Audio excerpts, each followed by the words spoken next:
Di fronte a una situazione così drammatica che vede coinvolto il sindaco, il suo gabinetto e l'assessore Boraso che è stato arrestato, ma anche altissimi funzionari del comune di Venezia e delle sue partecipate, il sindaco riesce a fare una delle sue sparate, addirittura paragonandosi a Gesù.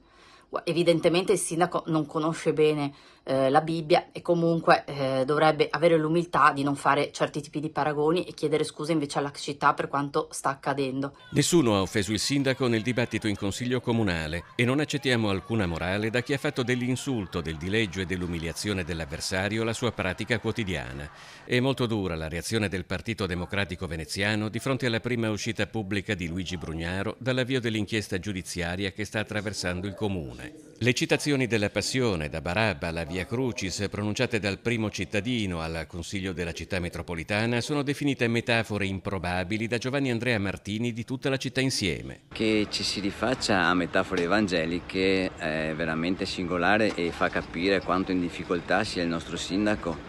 a difendersi non tanto dalle accuse, ma dal perché mantiene ancora il potere all'interno di un organismo come la giunta comunale, il consiglio comunale, che è pesantemente toccato da queste terribili indagini e